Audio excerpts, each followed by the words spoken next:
hormati Bapak Harun Ar-Rasyid sebagai fasilitator, saya hormati Ibu Herlina sebagai pengajar praktik. Pada kesempatan ini saya akan melakukan praktik coaching supervisi akademik dengan bersama rekan saya yaitu Ibu Anis Masela. Pada kegiatan hari ini saya akan melakukan kegiatan perdana dari tahap supervisi akademik yaitu pra-observasi. Berikut merupakan kegiatan pra-observasi saya. Selamat pagi, Bu Anis. Selamat pagi, Pak. Ya. Bagaimana kabarnya hari ini? Alhamdulillah sehat. Alhamdulillah sehat. Baik, minta waktu sebentar ya kita hari ini. Iya. Ya. Di sini kita akan melakukan kegiatan pra-observasi.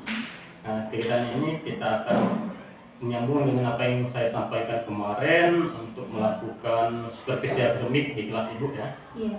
Ya, supervisi akademik ini bertujuan untuk membantu Ibu nanti dalam mengembangkan dan meningkatkan kompetensi Ibu yang berkaitan dengan kompetensi mengajar ya.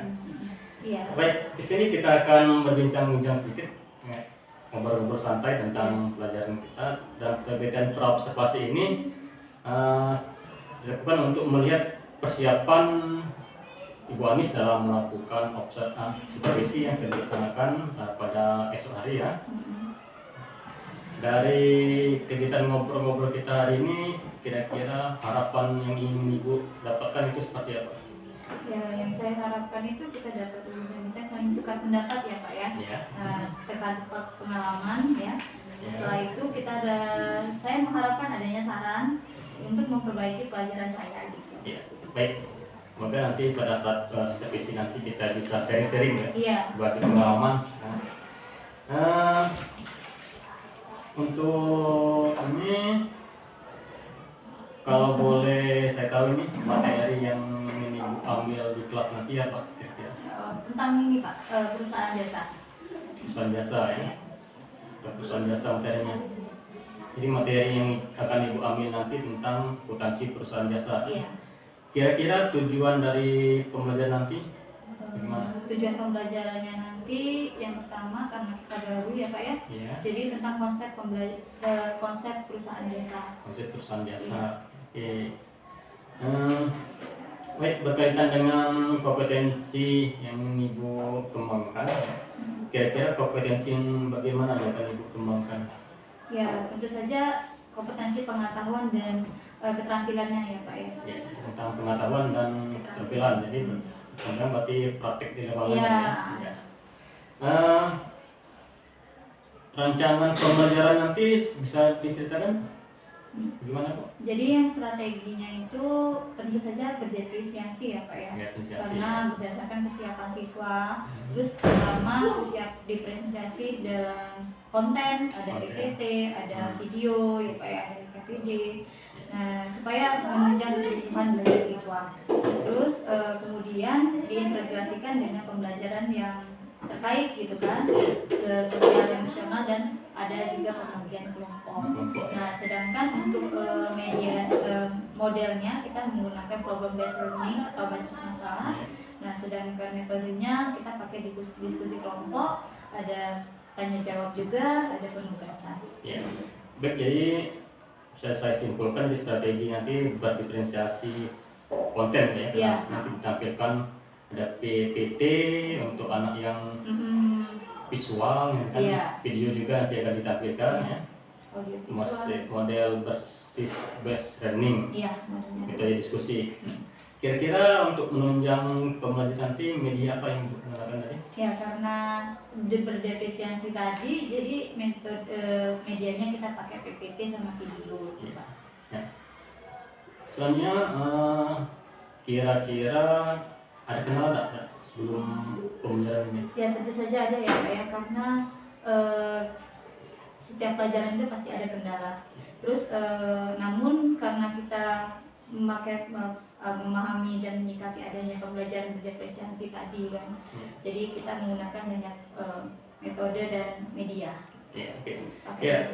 Baik, terima kasih Bu Anis ya. Semoga pembelajaran besok bisa berjalan lancar ya, apa yang yang Ibu sampaikan tadi, persiapan yang Ibu siapkan tadi bisa terlaksana dengan baik ya. Iya. Ya baik, berikutnya setelah observasi di kelas nanti ke depan kita akan ngobrol-ngobrol lagi tentang pasca observasi. Iya, siap. Ya baik, terima kasih Bu Anis. Iya, sama-sama Pak. Arahkan pandangan ke depan, Tuhan kan menuntunmu. Sadari. Semua siap? Beri salam.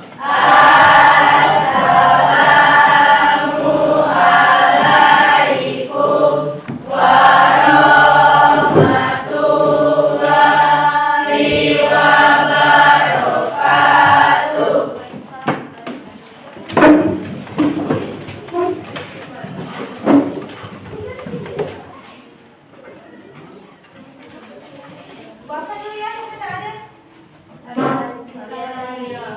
Izin ya? Iya. Izin. Terus siapa lagi nak? Iya.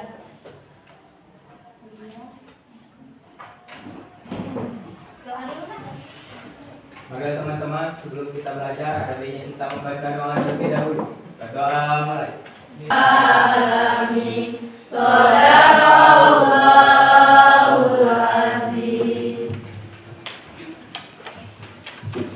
Sudah siap belajar?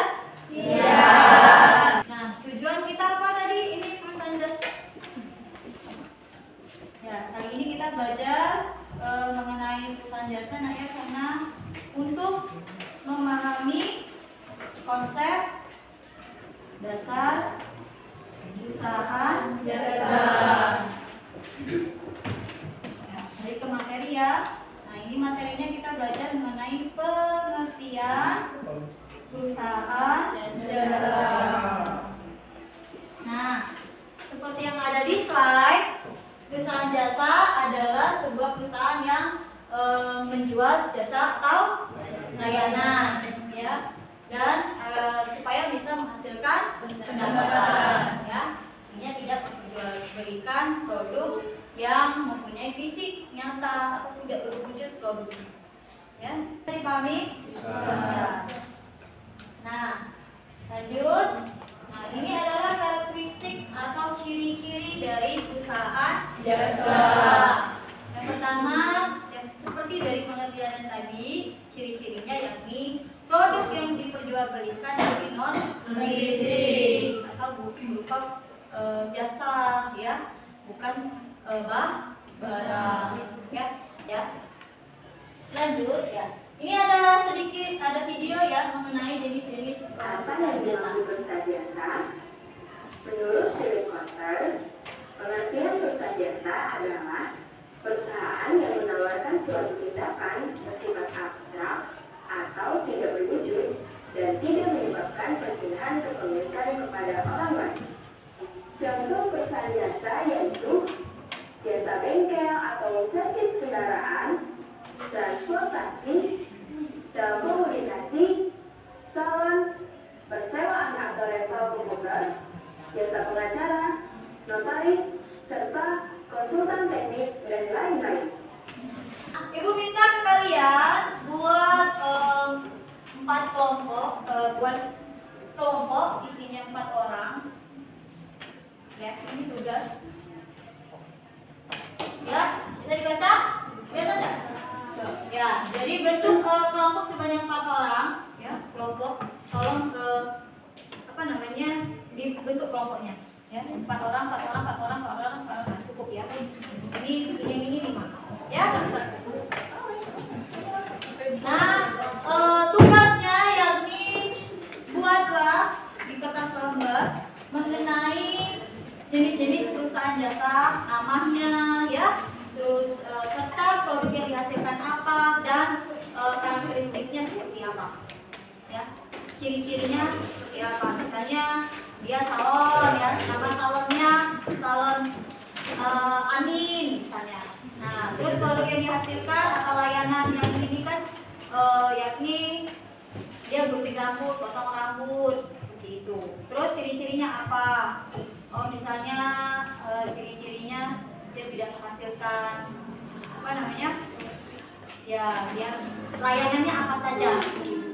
Misalnya layanannya kan potong rambut, smoothing segala macam. Nah, kalau make up beda lagi, ya kan seperti itu. Kan beda-beda.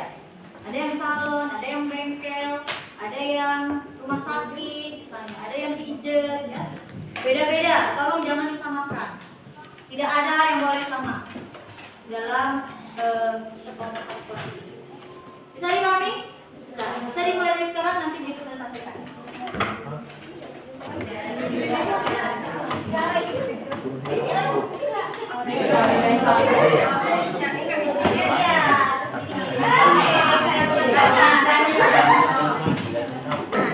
Jangan tahu semua ya.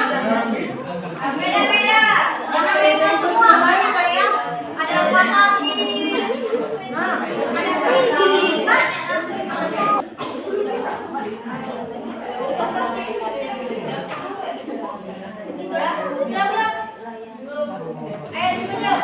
Waktunya 5 menit lagi. Pas. Yang mana?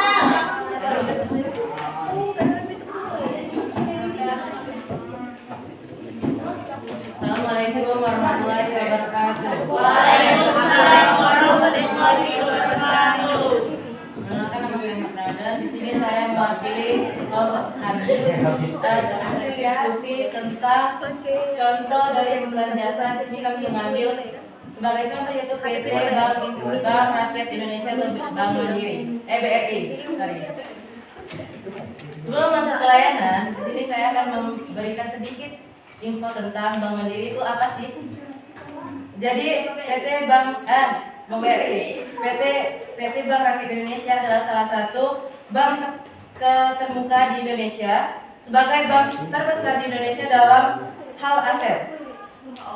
BRI telah memiliki sejarah panjang dimulai pada tahun 1895 di Purwokerto, Jawa Tengah. Dalam menjalankan aktivitas bisnisnya, BRI menyalurkan dana dari dana yang berasal dari tabungan nasabah kepada pihak yang membutuhkan dana. Misalnya UMKM yang membutuhkan pinjaman dana untuk modal usaha. Selanjutnya kita masuk ke layanan. Pihak Bank Mandiri memperoleh keuntungan dari selisih antara suku bunga pinjaman dengan suku bunga tabungan. Bank BRI menyediakan infrastruktur keuangan yang kuat serta melayani, yang pertama melayani setoran, yang kedua layanan pembayaran pajak, dan yang ketiga layanan transaksi seperti transaksi online atau transaksi offline.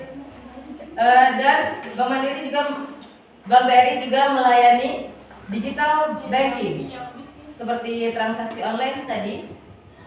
Dan Bank BRI juga melayani konsultasi keuangan, penarikan tunai, penarikan cash, bisa di mana saja karena Bank Mandiri sudah memiliki banyak cabang di seluruh Indonesia. Dan yang terakhir, Bank Mandiri menyediakan tabungan, deposito dan giro, dan lebih banyak lagi lainnya. Sekian dari kelompok kami. Wassalamualaikum warahmatullahi wabarakatuh. Ada Mandiri, ada BRI, jadi Mandiri. Tapi sama ya, sebetulnya karena BRI dan Mandiri itu masih sama karena sama-sama perbankan milik pemerintah pusat. Ya, dari yang tadi ada yang bisa menyimpulkan kan tadi ada yang apa tadi? Ada yang supir travel, ya misalnya. Apalagi tadi rumah sakit, apalagi? Misalnya bank, ada bimbel, apalagi? Salon, apalagi? Iya, JNT, apalagi? Ya. Nah, dari sini saja kalian sudah bisa menyimpulkan beberapa jenis perusahaan jasa. Ya, kalau yang supir travel berarti dalam lingkup transportasi. Kalau rumah sakit berarti dalam lingkup medis. Kalau bank berarti perbankan. Kalau keuangan ya, kalau bimbel berarti pendidikan ya, pendidikan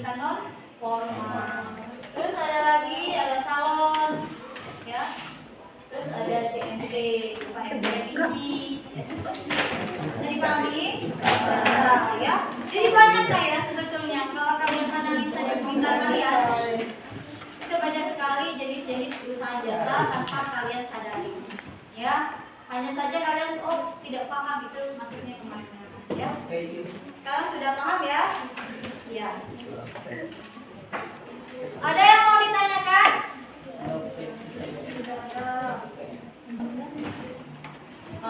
Kita ice breaking dulu sebentar.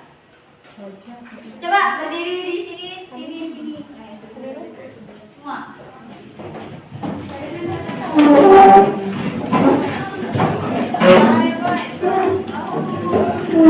Cara mainnya, kalau ibu bilang sebaliknya, berarti kalau ibu bilang mundur berarti maju. Kalau bilang maju berarti mundur. Kalau bilang harusnya, kalau mundur berarti mundur. Kalau seharusnya, kalau seharusnya berarti kalau mundur gitu. Kalau ibu bilang A B D G, kalian jawab A B D G juga. A B D G. A B D G. Sebaliknya. Mundur. Maju.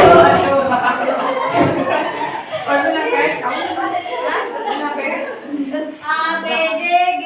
A B D G. Seharusnya. Mundur.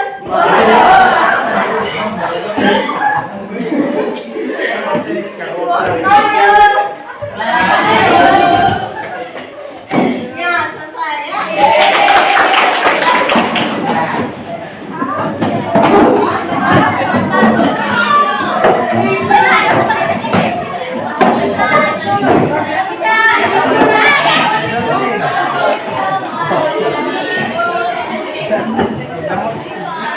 Siapa yang bisa menyimpulkan apa pelajaran kita hari ini? Apa yang dimaksud dengan pesan jasa? Ciri-cirinya siapa yang bisa menyimpulkan? Apa ciri-cirinya tadi, Lel? Tidak ada produk fisik. Terus tidak HPP. Tidak ada HPP. Terus? Hah? Jasanya itu bervariasi. Oh, jasanya bervariasi. Itu ya. Semuanya paham? Minggu depan kita belajar mengenai siklus perusahaan jasa. Jadi kalian buka lagi bukunya mengenai siklus ya. Tugasnya minggu depan baca-baca saja mengenai siklus ya. Itu saja yang dapat ibu sampaikan. Jangan lupa belajar ya aplikasinya. Ibu tutup. Wabillahi taufiq wal hidayah. Wassalamualaikum warahmatullahi wabarakatuh. Waalaikumsalam warahmatullahi wabarakatuh. Arahkan pandangan ke depan, Tuhan kan menuntunmu. Sadarilah masa berganti, tantangan kan kita hadapi. Berganti Dan yang kami hormati Ibu Harina selaku pengajar praktik. Pada kesempatan ini saya akan melakukan observasi pasca observasi lanjutan dari para observasi kemarin dan juga observasi di kelas pada pelajaran Ibu Anis. Baik, selamat siang Ibu Anis. Siang. Gimana kabarnya hari ini? Alhamdulillah. Alhamdulillah. Baik, pada kesempatan ini kita akan ngobrol-ngobrol sedikit tentang lanjutan dari apa yang telah kita lakukan kemarin, telah pra-observasi, kemudian kita lanjut ke observasi, pemantauan sudah dipantau juga pembelajaran Ibu dalam kelas. Kira-kira ada hal menarik apa yang bisa disampaikan pada setelah proses pembelajaran kita kemarin? Iya. Jadi saat pembelajaran di kelas kemarin Pak ya, saya sudah berusaha untuk mendiferensiasikan yang diintegrasikan dengan pembelajaran sosial emosional. Kemarin juga sudah ada diskusi kelompok ya. Siswa sudah bisa memberikan idenya tentang bagaimana ikut perusahaan jasa yang ada di lingkungan mereka dan mempresentasikannya di depan teman-teman mereka. Baik. Kira-kira apa sih yang membuat Ibu bisa menilai demikian itu? Ya, karena pada pembelajaran kemarin ya Pak ya, saya sudah terapkan diferensiasi, terutama dalam hal diferensiasi konten, mulai dari PPT, video, dan juga diferensiasi proses berupa diskusi kelompok. Nah, saya juga integrasikan dengan pembelajaran sosial emosional dalam kelas. Ya. Baik, Bu Anis, boleh saya sampaikan sedikit tentang hasil pengamatan saya kemarin? Ya, silakan Pak. Ya. Baik, Bu Anis, dari pengamatan saya kemarin memang tepat sekali ya apa yang disampaikan tadi, bahwa Ibu telah menerapkan beberapa bentuk pembelajaran diferensiasi ya. Jadi kita ketahui pembelajaran diferensiasi itu ada 3, diferensiasi konten, diferensiasi proses, dan diferensiasi produknya. Untuk diferensiasi konten kemarin sudah menampilkan PPT, itu mungkin anak yang bergaya belajar visual bisa melihat PPT kemarin, kemudian menampilkan juga video mungkin ya. Perlu Ibu ketahui juga diferensiasi ini bukan kita membeda-bedakan gaya belajar. Jadi misalnya kita bedakan anak visual ini kita tampilkan saja kertas apa. Maksud diferensiasi ini sendiri itu kita menampilkan semua ya, biar anak tuh bisa menikmati semua materi Ibu ya. Berikutnya untuk diferensiasi proses, benar tadi Ibu sudah membagikan kelompok, kelompok, kemudian diskusi kelompok, kemudian pembelajaran sosial emosional juga telah tampak ya. Kemarin telah ada 5 kemarin pembelajaran sosial ada 5, manajemen pantau juga sudah tampak semua. Sudah memulai dengan doa, kemudian pengontrolan diri sudah ada ice breaking-nya, itu sudah sesuai ya, dengan apa yang kita cadangkan di awal di observasi. Karena menurut saya itu lebih dari tinggi lagi ekspektasi saat observasi kita kemarin. Kira-kira bagaimana pendapat Ibu mendengar hal ini? Ya, itu berarti saya mendapat pengetahuan baru ya Pak terkait dengan diferensiasi mulai dari konten dan sosial emosional dan dari diferensiasi proses pembelajarannya tadi ya. Baik Bu Anis, namun mungkin ada beberapa catatan nih dari pembelajaran Ibu kemarin. Memang benar Ibu telah mendiferensiasi, cuma ada beberapa hal kurang, misalnya pada saat pembagi kelompok jadi bisa lebih variasi lagi. Bisa gimana caranya, bisa biar bisa terorganisir lagi. Kemudian diferensiasi produknya kemarin tadi saya lihat belum tampil pada saat Ibu siswa mempresentasikan tugasnya hanya dalam catatan. Kalau lebih banyak bisa bervariasi lagi, banyak bisa juga sesuai dengan minat mereka. Misalnya mereka bisa gambar, bisa gambarkan namanya untuk jasanya gimana, bisa simulasikan, bisa biar diferensiasi produknya itu lebih tampil lagi. Diferensiasi produk kan sesuai dengan minat mereka, mereka bisa gambarkan. Terus ya kira-kira bagaimana Ibu mendengar pendapat yang tadi itu? Ya, itu termasuk ide yang bagus sih Pak ya. Karena kadang-kadang supaya ya mereka senang gitu dalam pembelajaran yang ada, karena banyaknya tadi keluasan mereka dalam berpendapat juga gitu.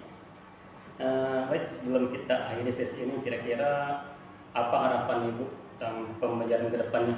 Ya, mungkin lebih bervariasi lagi Pak ya dalam mengajar, supaya dan persiapannya juga lebih matang lagi ya. Baik Bu Anis, terima kasih sebelumnya atas kesempatan ini. Kemarin sudah praobservasi, kemudian sudah pembelajaran di kelas, dan terakhir ini pasca observasi. Semoga dari ketiga tahapan tadi Bu Anis bisa mengambil pelajaran, bisa dikembangkan lagi pembelajaran di kelas untuk kedepannya biar lebih baik lagi. Ya, baik, terima kasih Bu Anis. Sama-sama. Arahkan pandangan